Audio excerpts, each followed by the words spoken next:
As I adjusted my daughter's white veil, I didn't realize I was looking into the eyes of a prisoner begging for her life. Welcome back to your ultimate destination for gripping revenge stories, family betrayals, shocking betrayals, and emotional justice. Subscribe now and join a community and tell us where you're watching from. Turn on the notification bell for our next story. Are you ready to witness the ultimate payback? Let's get started. My name is ZAHA, and I'm a 68-year-old man. I stood in the shadow of the St. Jude's Chapel, a monolithic structure of gray granite and stained glass that sat perched on a hill overlooking the Hudson River. In my line of work, you learn to read buildings. You learn that a structure is never just stone and mortar. It's a physical manifestation of the ego of the person who paid for it. This church, with its soaring buttresses and cold, narrow windows, screamed of a family that valued judgment over grace. The air was crisp, the kind of sharp New York October morning that makes your lungs ache if you breathe too deeply. I smoothed the front of my tuxedo, feeling the unfamiliar weight of the fabric.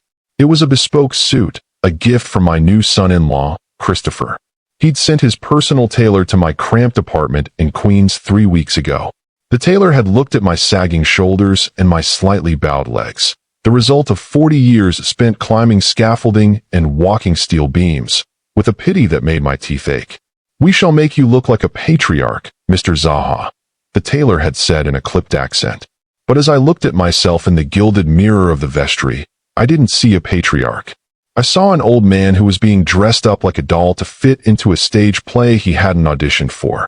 I checked my watch, a simple, scratched-up silver Seiko. It was 10:45 a.m. In 15 minutes, I was supposed to walk my only daughter, Amanda, down an aisle that felt a mile long. I walked toward the bridal suite, my footsteps echoing on the cold marble floors. Every step felt like a betrayal. I had spent my life building things that were meant to protect people. Homes, hospitals, shelters. And yet, here I was, about to hand over the only person I truly loved to a man I barely knew. All because I wanted to believe she was finally safe, in the arms of American royalty. I knocked softly on the heavy oak door. "Amanda? It's Dad." The door opened just a crack. One of the bridesmaids, a girl named Tiffany who looked like she'd been carved out of a block of ice, peered out. "She's almost ready, Mr. ZAHA. Just a moment." Through the gap, I saw Amanda. She was sitting at a vanity, her back to me. Her shoulders were hunched, a posture I recognized from her childhood when she was trying to make herself small, trying to hide from a world that felt too loud. The room smelled of hairspray and a cloyingly sweet perfume that Christopher had gifted her. Ensnare, it was called. I hated the name. "Let him in." Amanda's voice came through the air, thin and fragile. I stepped inside. The bridesmaids fluttered around like white moths, buzzing about silk and lace. Amanda turned to face me. She was stunning. The dress was a triumph of American couture, layers of Belgian lace, hand-stitched pearls, a train that looked like a frozen waterfall. But her face was a mask of foundation and powder so thick it looked like a death shroud. You look like your mother," I whispered, the lie tasting like ash in my mouth. My late wife, Elena, had been a woman of fire and laughter. Amanda looked like a woman who had been extinguished. "Thanks, Dad," she said. She didn't smile. She just stared at me with eyes that seemed to be searching for a way out. "Are you okay, sweetheart?" I stepped closer, lowering my voice so the bridesmaids couldn't hear. "Your hands are shaking." She looked down at her lap, where her fingers were interlaced so tightly the knuckles were white. "It's just nerves, Dad. It's a big day. Christopher says. He says it's the most important day of our lives. He has so many guests here. Senators, CEOs. He needs everything to be perfect. He needs, not we need." Before I continue, I want to ask you all something.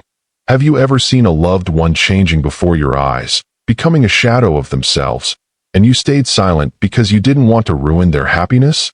Share your experiences in the comments. I'm reading every one of them because I need to know I'm not the only one who failed to speak up when it mattered. I reached out to take her hand, but Christopher's mother, Eleanor, swept into the room before I could make contact.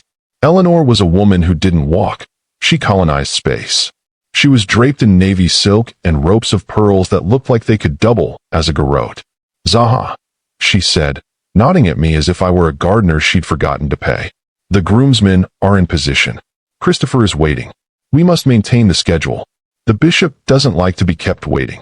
She placed a firm hand on Amanda's shoulder. I saw Amanda's frame go rigid. Remember, dear, Eleanor whispered, though it was loud enough for me to hear. You aren't just marrying a man. You are joining a legacy. Smile like you belong there.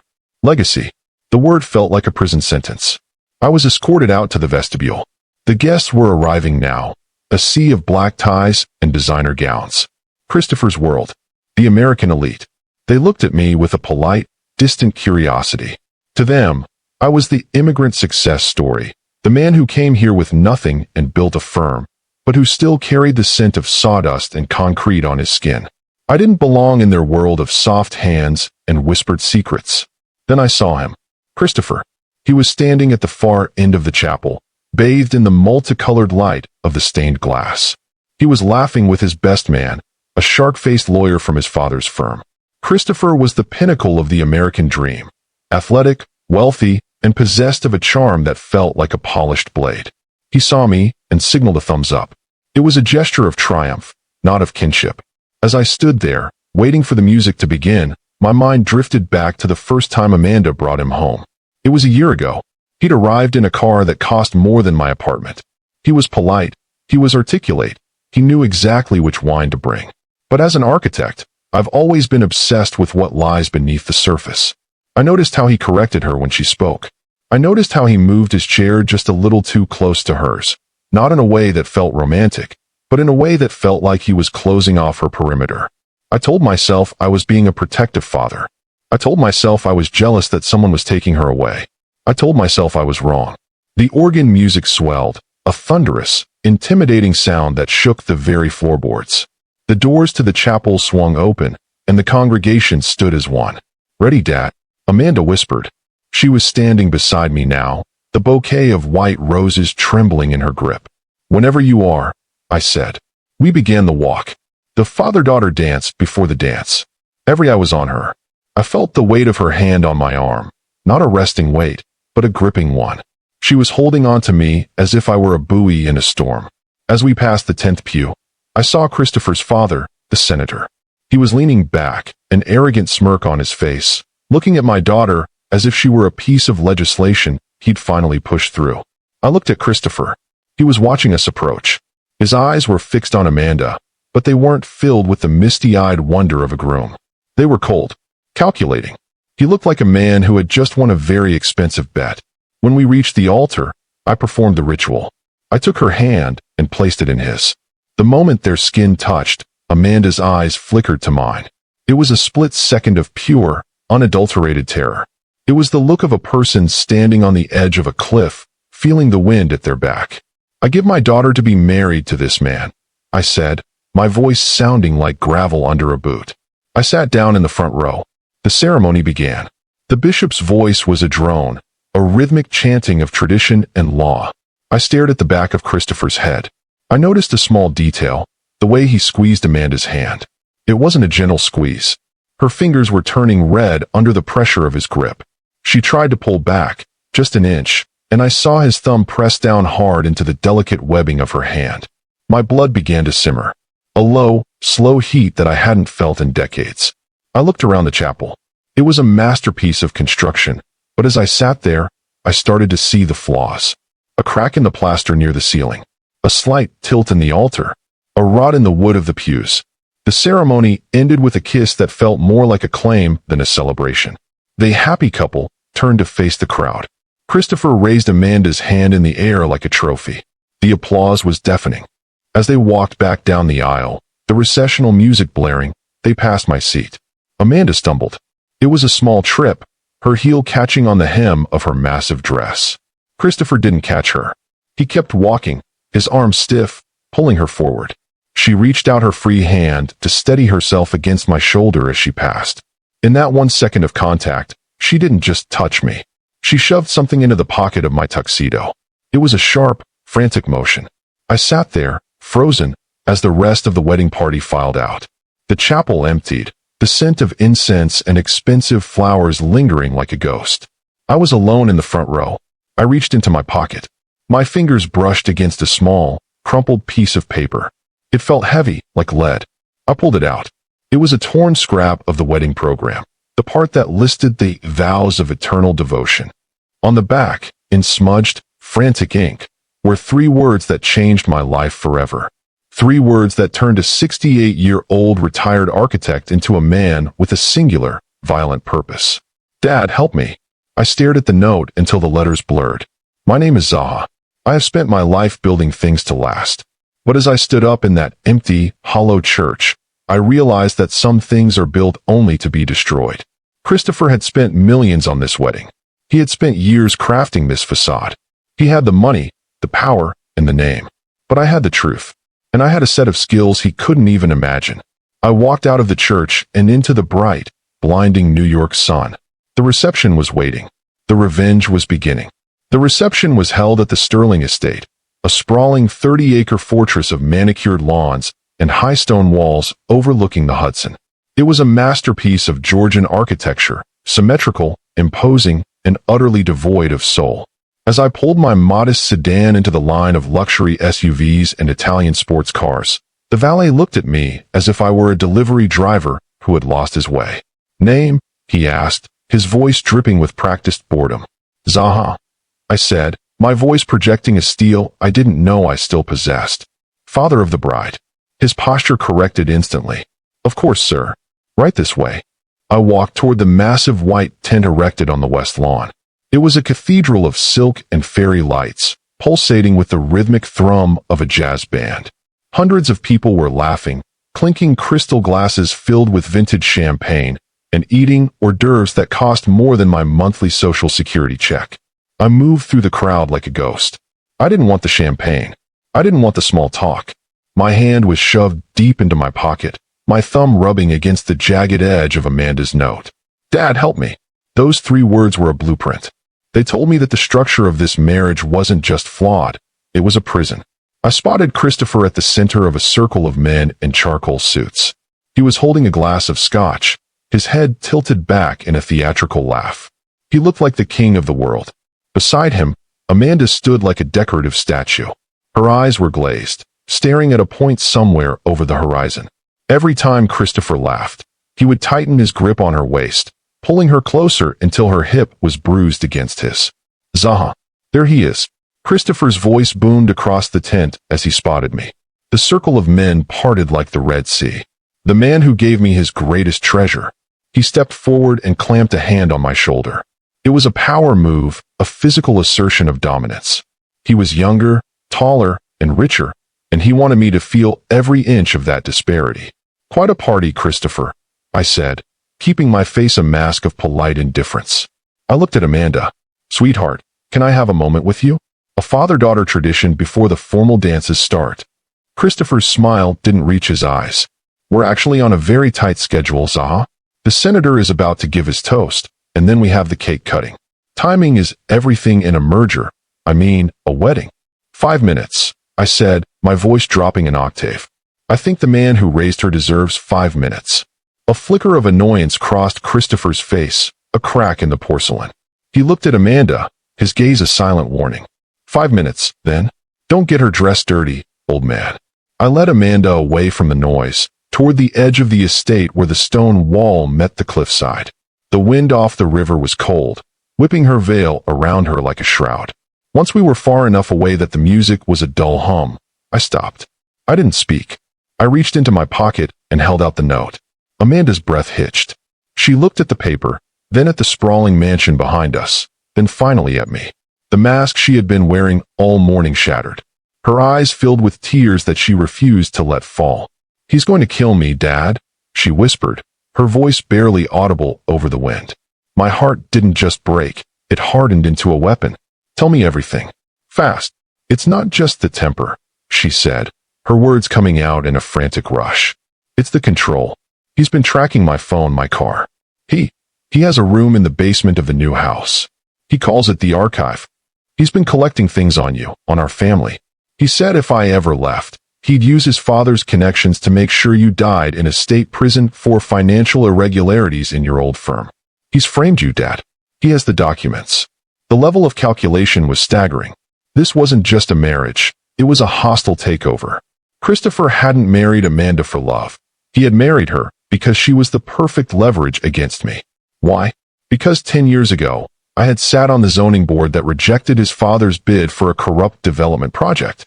This wasn't just domestic abuse. It was a long-game revenge. He thinks I'm a frail old man, Amanda, I said, taking her trembling hands in mine. He thinks because I live in a small apartment and drive an old car, I've forgotten how to fight. But he's forgotten one thing. I built the world he plays in. We can't just leave, she sobbed. His security is everywhere. Look, I looked. Scattered among the guests were men with coiled earpieces and suits that were just a bit too bulky around the armpits. Christopher wasn't taking any chances. This was a high-security extraction. I have a question for those of you watching. If you found out your child was being used as a pawn in a game of revenge, how far would you go? Would you break the law to save them? Leave a comment below. I need to know if you'd have the courage I had to find. Go back in there, I told her. Do the dance. Eat the cake. Smile for the cameras. At exactly 9 p.m., when the fireworks start over the river, I want you to go to the bridal suite to change your shoes. Don't take anything but yourself. What are you going to do? I'm going to deconstruct his foundation, I said. I walked back into the tent. The air felt different now. The smell of the lilies was the smell of a funeral. I found a seat in the back, near the catering entrance. I pulled out my phone and made 3 calls.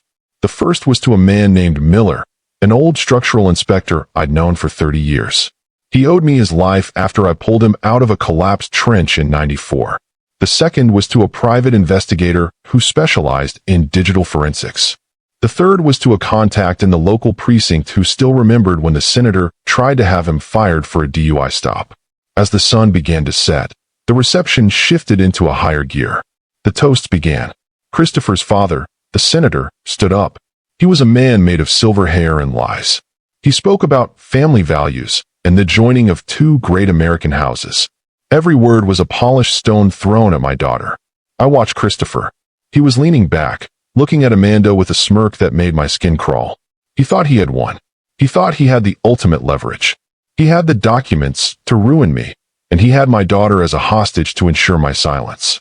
But Christopher was a man of the new world, a world of digital threats and legal maneuvering. He didn't understand the old world. He didn't understand the physical reality of things. I stood up and began to walk, not toward the exit, but toward the mansion itself. The security guard at the French doors stepped in my way. "Private area, sir." "I'm the father of the bride," I said, leaning in close. I let him see the coldness in my eyes, the coldness of a man who had spent 68 years surviving. I left my heart medication in the bridal suite. "Do you want to be the man who explains to Christopher why his father-in-law dropped dead in the middle of his wedding?" The guard hesitated. He looked at my age, my gray hair, my slightly shaking hands. He saw a victim. He stepped aside. "Make it quick, Pops." I entered the house. It was a labyrinth of marble and silk. I didn't go to the bridal suite. I went to the basement.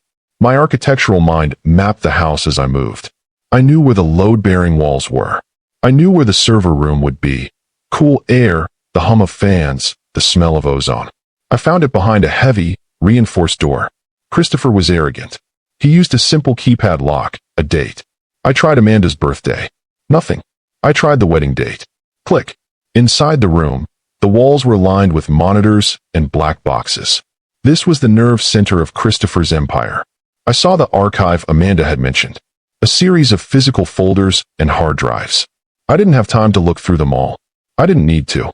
I pulled a small, heavy-duty crowbar from my inner tuxedo pocket, a tool I'd kept in my car for emergencies. I didn't smash the servers. That would trigger an alarm. Instead, I went for the fire suppression system. I am 68 years old. My joints ache, and my heart isn't what it used to be. But as I reached up to the overhead pipe and began to loosen the valve to the halon gas system, I felt 20 years younger. I wasn't just ZAHA the architect anymore. I was ZAHA the father. As the gas began to hiss, a silent, invisible predator that would neutralize the electronics and create a window of chaos, I moved back upstairs. The clock struck 8:50 p.m. I stepped back out onto the lawn. The band was playing a slow song. Christopher and Amanda were in the center of the floor for the final dance. I walked straight up to the head table where the senator sat. He looked up at me, a sneer forming on his face. "ZAHA, shouldn't you be enjoying the music?" "The music is about to change, Senator," I said. I leaned down and whispered into his ear. "I know about the offshore accounts in the Cayman Islands. I know about the irregularities in the Hudson Project. And right now, your son's server room is being filled with gas that's erasing every piece of leverage you think you have over me." The senator's face turned the color of spoiled milk. "You're bluffing. Check your phone," I said. "The internal security alert should be hitting your screen right about now." His pocket buzzed. He pulled out his phone, his eyes widening as the system failure notification flashed red. At that exact moment, the first firework exploded over the river. Boom! A shower of gold and red light illuminated the sky. The guests cheered. In the distraction, I saw Amanda slip away from Christopher. He tried to grab her arm, but a waiter, one of my contacts, accidentally spilled a tray of red wine across Christopher's white tuxedo vest. Christopher roared in anger, distracted for 5 precious seconds. Amanda ran. She didn't look back. She ran toward the gravel path where I had told her to go. I stood my ground, facing the senator and Christopher as he realized what was happening. "Where is she?" Christopher screamed, lunging toward me. I didn't flinch. I looked at this man, this boy who thought wealth made him a titan. "She's gone, Christopher," I said, my voice echoing over the cracks of the fireworks. "And by tomorrow morning, so is your reputation. I've spent my life building structures that stand the test of time. You built yours on a foundation of fear. And as any architect will tell you, fear always collapses." Christopher went to strike me, but the security guards I had bribed, men who knew what it was like to be bullied by the likes of him, simply stood by and watched. I turned my back on him. I walked away from the lights, the music, and the lies. I reached the gate just as Amanda pulled up in my old sedan. She had kicked off her heels, her white dress torn at the hem. She looked terrified, but for the first time in a year, she looked alive. "Get in, Dad," she yelled. I climbed into the passenger seat. As we sped away from the Sterling estate, I looked in the rearview mirror. The fireworks were still going off, beautiful, fleeting, and ultimately, just smoke and noise. PI just began the demolition of the man who tried to break my daughter. But the war wasn't over. Christopher had resources I couldn't imagine, and the senator wouldn't let this go without a fight. We were on the run, and the real revenge was only just beginning. The neon lights of a roadside diner in New Jersey flickered, casting a sickly green glow over the dashboard of my old sedan. Amanda sat in the driver's seat, her hands still trembling so violently that the keys rattled in the ignition. She was still wearing the wedding dress, though she had ripped the sleeves off to move her arms more freely. The Belgian lace was stained with mud and grease, a symbol of a life she was shedding in real time. "They'll find us, Dad," she whispered, her eyes darting to the rearview mirror. "Christopher, he has trackers on everything. He has people in the state police. We can't just drive." "I know," I said, my voice calm, the steady tone of a man who has spent 40 years calculating wind loads and soil pressure. "That's why we aren't driving to a destination. We're driving to a ghost." I reached into the glove box and pulled out a burner phone I'd prepared weeks ago, back when my gut feeling about Christopher had first started to rot in my stomach. I dialed a number I hadn't called in 15 years. "It's ZAHA," I said when the line picked up. "The bridge is failing. I need the safe house in the Ironbound." The voice on the other end was raspy, the sound of a man who had inhaled too much coal dust. "The one near the old foundry? It's been condemned for a decade, ZAHA. It's a ruin." "Perfect," I replied. "A ruin is the only place a ghost can hide." As we pulled back onto the highway, I looked at my daughter. The American dream had nearly swallowed her whole. In America, we are taught that wealth is a shield, that a prestigious name is a fortress. But I knew better. I came to this country with nothing but a transit level and a set of drafting tools. I knew that the more complex a structure is, the more points of failure it has. Christopher's life was a skyscraper of complexity, and I was going to find the one bolt that, if pulled, would bring the whole thing screaming down. Before we go deeper into the shadows, I have to ask, have you ever had to walk away from everything you built just to save your soul? Was the price worth it? Tell me your story in the comments. I'm reading them because I need to know we aren't alone in this darkness. We arrived at the Ironbound district of Newark an hour later. The smell of the salt marshes and industrial chemicals hung heavy in the air. I led Amanda into a crumbling brick warehouse that looked like it was being held together by nothing but habit and rust. Inside, the air was cold and smelled of damp earth. "This is it?" Amanda asked, looking at the peeling lead paint and the exposed rafters. "This is a fortress," I said, because Christopher doesn't know it exists. He lives in a world of glass and steel. He doesn't look at the rust. I opened my laptop, not my personal one, but a clean machine I'd bought with cash. My contact, the digital forensics specialist I called in Act 2, had already sent over the first batch of files from Christopher's archive before the halon gas had shut down his servers. "Amanda, I need you to look at these," I said, turning the screen toward her. He said he had documents to frame me. I need to see the foundation of his lie. As she scrolled through the files, her face went from pale to ghostly white. "Dad, it's not just about you. Look at these names. These are zoning board members from all over the tri-state area. He wasn't just targeting you for revenge because of the senator's old project. He's been systematically blackmailing everyone who stood in the way of their family's development firm for the last decade." I leaned in, my eyes narrowing. My architectural brain began to overlay these names with the projects I knew. The Hudson Tower, the Pier 90 redevelopment, the New Jersey Stadium. "He's not just a husband, Amanda," I whispered. "He's the fixer for his father's legacy. You weren't a wife, you were a security policy. By marrying the daughter of the man who started the resistance against them, he was ensuring my silence forever. If I spoke up about their corruption, he'd reveal the evidence he'd planted against me, and he'd have my daughter as a hostage to keep me in line." "But the gas," Amanda said, a spark of hope in her eyes. "You erased the servers." "I erased the digital copies," I corrected. "But men like Christopher and the senator, they are old school. They keep a physical black box. A safe, somewhere with a hard copy of the signatures and the original deeds." The realization hit me like a falling beam. The Sterling estate, the library. I remembered the blueprints of the mansion.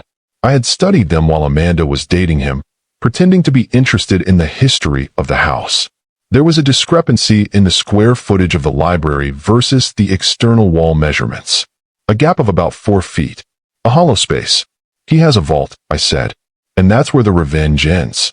But as I spoke, the silence of the warehouse was shattered by the sound of a heavy engine idling outside.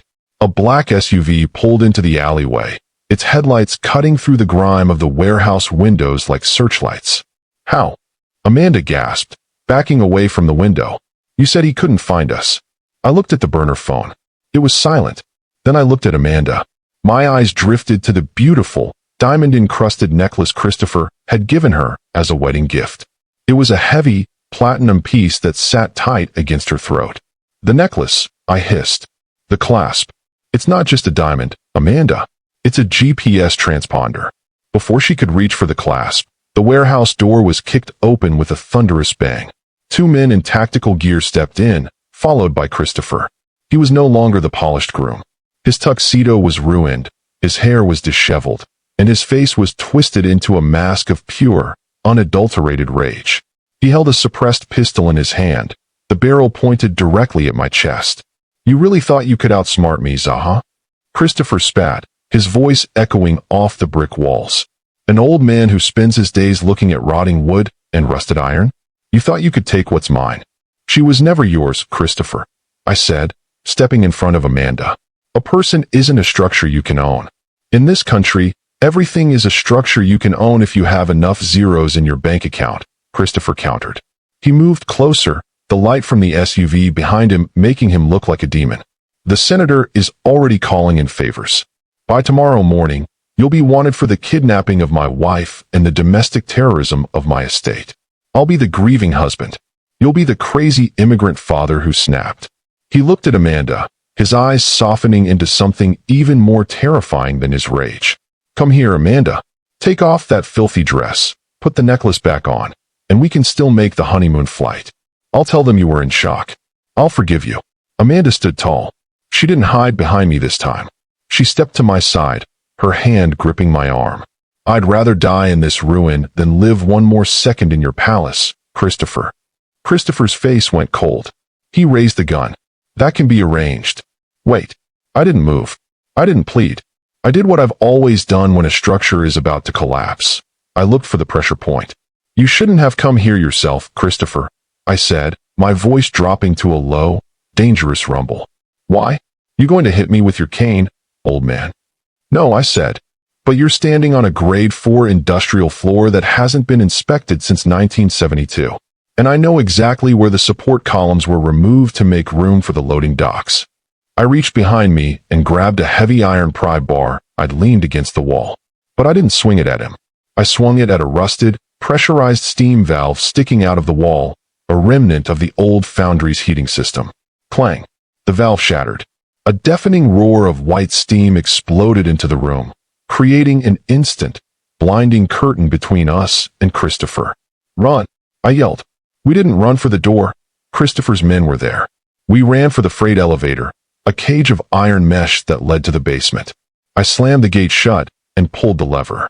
The elevator groaned and began to descend just as Christopher's men started firing blindly through the steam. The bullets sparked off the iron cage, but we were sinking into the dark. In the basement, the air was thick with the smell of sewage and ancient oil. This was the foundation of the city, the part the billionaires forgot existed. "We have to get to the library," Amanda panted as we waded through ankle-deep water toward the old subway tunnels that connected to this district. "We will," I said, pausing to catch my breath. My heart was pounding, a sharp pain radiating through my left arm. I was 68, and the physical toll of the last 6 hours was catching up to me. "But we aren't going there to steal the documents, Amanda." "Then why are we going?" I looked at her, the fire of a lifetime of building and fighting reflecting in my eyes. "We're going there to burn the whole thing down. If the senator's power comes from that vault, then we destroy the vault. We don't just save ourselves. We make sure they can never do this to anyone else." We moved through the dark, a father and daughter tied together by blood and a note that read, "Help me." As we navigated the subterranean labyrinth of New York, I began to realize that Christopher's mistake wasn't just underestimating me. It was underestimating the American spirit. He thought America was a place where money buys the truth. I was going to remind him that America was built by men with calloused hands and women with unbreakable hearts. "I'm curious.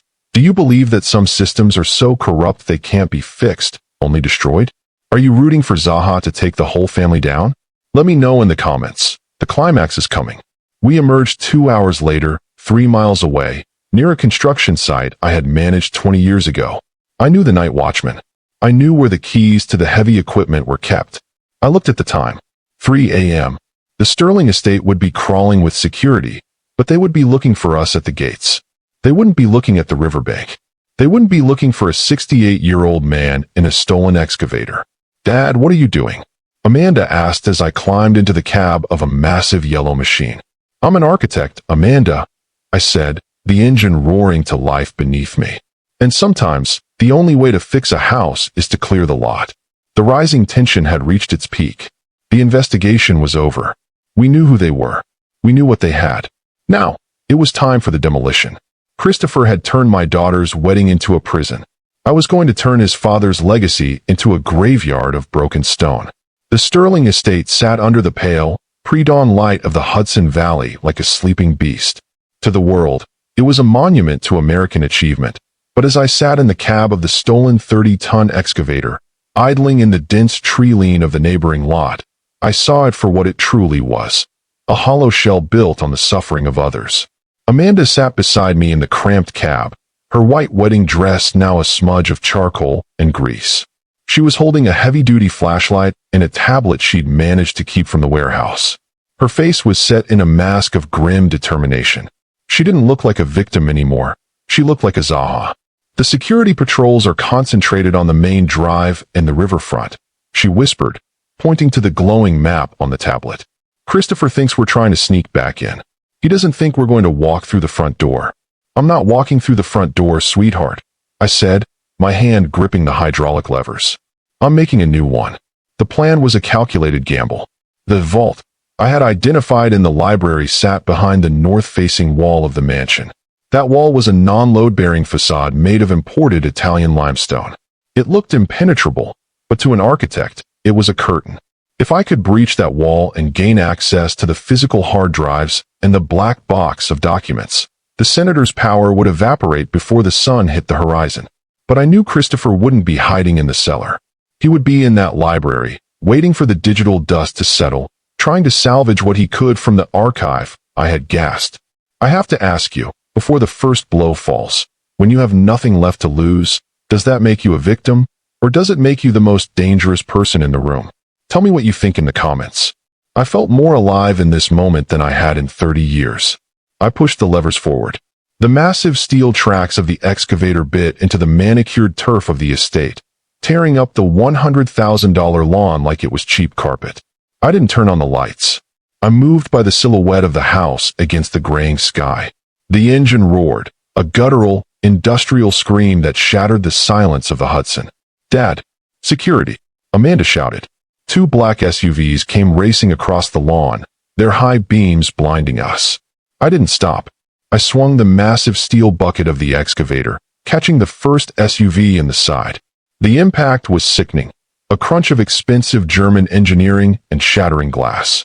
The vehicle spun out of control, flipping into a decorative fountain. I didn't look back. I was focused on the north wall. I reached the mansion. The limestone loomed over us.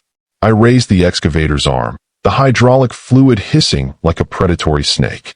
With a roar of defiance, I slammed the steel teeth of the bucket into the wall. The sound was like a bomb going off. Stone shattered, dust exploded in a white cloud, and the impenetrable wall gave way to the raw power of industrial machinery. I pulled back, tearing a 10-foot hole in the side of the Sterling Legacy. "Stay here," I told Amanda. "If I'm not back in 5 minutes, take the car we stashed and don't stop until you hit the Canadian border."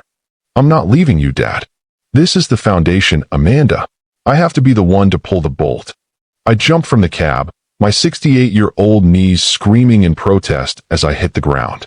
I scrambled through the rubble and into the library. The room was a chaos of dust and moonlight. Rows of leather-bound books lay scattered like fallen soldiers. And there, standing in the center of the room, was Christopher. He looked like a ghost. He was covered in white stone dust, a silver pistol held in a shaking hand.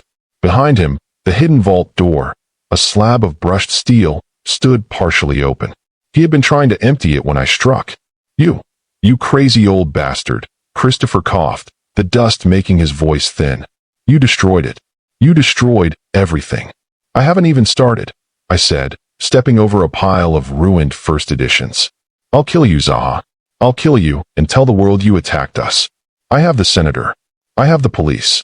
I have the law. You have nothing," I said, my voice low and steady. I pointed to the hole in the wall. "Look out there, Christopher." Through the dust, the lights of the second security SUV were approaching, but behind them were the flashing blue and red lights of the New York State Police. Christopher sneered. "They're mine, ZAHA. My father signs their checks." "Not these ones," I said. I didn't call the local precinct. I called the Internal Affairs Bureau and the FBI's racketeering division. And I didn't just call them. I sent them the first 10% of your digital archive from the warehouse. They aren't here to protect you.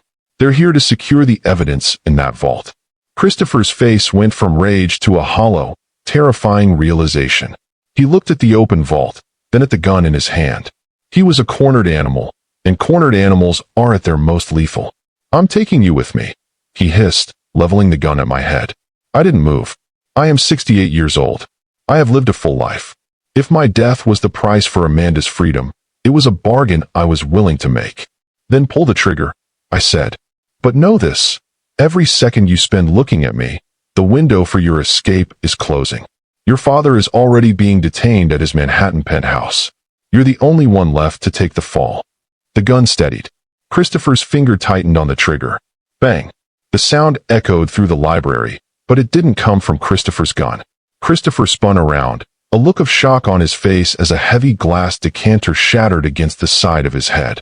He slumped to the ground, the pistol skittering across the marble floor. Standing in the breach of the wall, silhouetted by the rising sun, was Amanda. She was holding a second decanter, her eyes burning with a fire I had never seen in her before. "He was always a slow talker, Dad," she said, her voice trembling but strong. I didn't waste a second. I ran to the vault.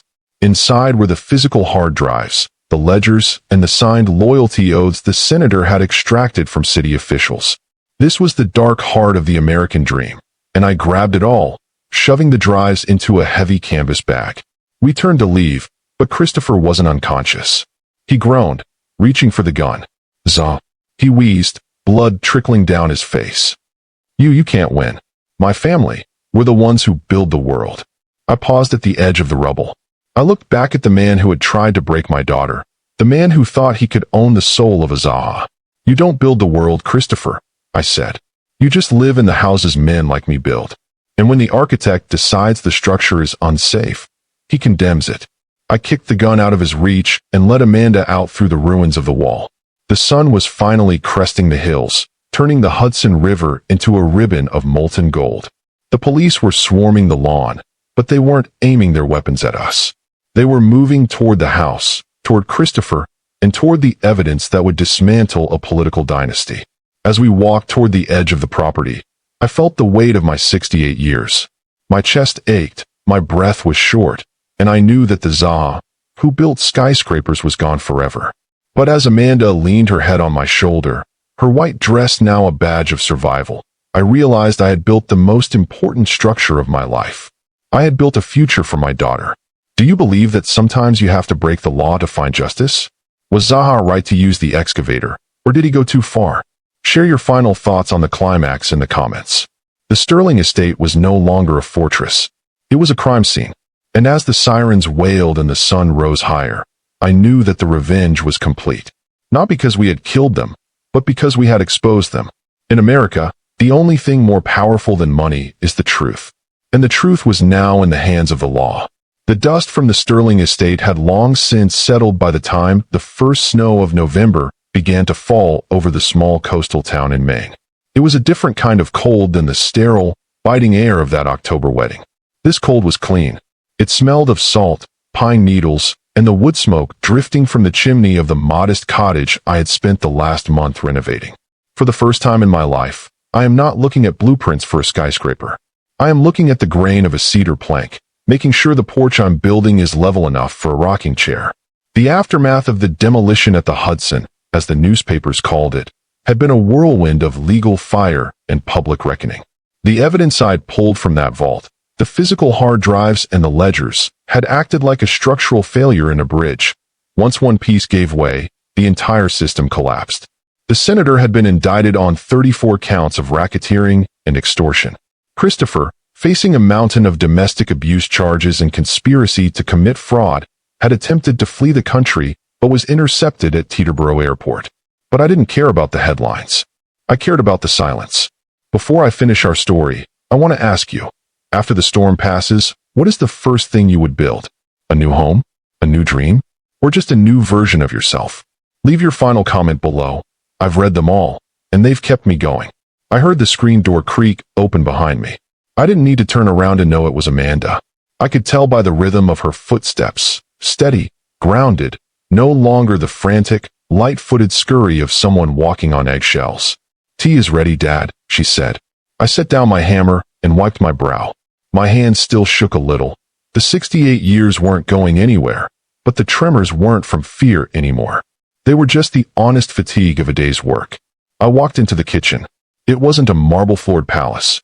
It was small, with yellowed linoleum and a window that looked out over the Atlantic. Amanda was standing by the stove, wearing a thick wool sweater and jeans. Gone were the Belgian lace and the $50,000 necklace.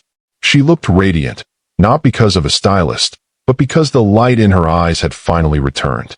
"The lawyers called," she said softly, handing me a mug. "The divorce is final. The restraining order is permanent. And the state is seizing the Sterling estate to pay back the victims of the development fraud." "Good," I said, taking a sip of the hot tea. That land was never meant to hold that much weight. We sat in silence for a moment, watching the gray waves crash against the jagged rocks. In America, we often mistake moving on for forgetting. But you can't build a new house on top of a ruin without clearing the debris first. We had spent the last few weeks talking, really talking, about the years I had spent at the office and the years she had spent trying to please a man who didn't deserve her. We were clearing the debris. "I used to think you were invincible, Dad," Amanda said, her voice catching slightly. when I wrote that note. Dad, help me. I didn't know if you actually could. I thought you were just an old man who liked his coffee and his crossword puzzles. I smiled, a genuine one that reached my eyes. I am an old man who likes his coffee, Amanda. But an architect never really retires. We just stop building for the world and start building for the people we love. The revenge hadn't been about the destruction of Christopher or the senator. That was just the demolition phase. The true revenge was this: a Tuesday afternoon in Maine, a warm cup of tea, and the knowledge that no one owned our future but us. Later that evening, as the sun dipped below the horizon, painting the sky in bruises of purple and gold, I walked down to the water's edge. I pulled a small object from my pocket. It was the scrap of the wedding program, the one with the jagged handwriting that read, "Dad, help me." I had carried it every day since the wedding. It was a reminder of the moment I stopped being a relic and started being a father again. I didn't burn it. I didn't throw it away. I knelt down and buried it under a heavy, smooth stone at the base of the new porch. Every structure needs a foundation stone, something to remind the builder why the house was built in the first place. As I walked back up to the cottage, I saw Amanda through the window. She was sketching, something she hadn't done since she was a teenager. She was drawing the coastline, her hand moving with a freedom that brought a lump to my throat. I realized then that victory isn't found in the headlines or the courtrooms. Victory is found in the quiet moments after the war is over. It's found in the ability to sleep through the night without looking at the door. It's found in the restoration of a bond that was nearly snapped by the weight of the world. My name is ZAHA. I am 68 years old. I have built skyscrapers that touch the clouds and bridges that span great rivers. But this small, drafty cottage in Maine, this is my masterpiece. Because inside these walls, my daughter is finally safe. And inside these walls, I have finally found my way home. The American dream isn't about the gold on the walls. It's about the strength of the foundation. And ours is unbreakable. If this story moved you, or if you believe that a father's love can overcome any obstacle, please leave a comment with the word foundation. It lets me know you stayed with us until the very end. Thank you for listening to my story. Would you like me to generate a thumbnail image for this YouTube story, or perhaps write a high-conversion description and tags to go with it? Thank you so much for watching my story all the way to the end. Your support means everything. Don't forget to subscribe to my channel and drop a comment below. I'd love to hear your thoughts.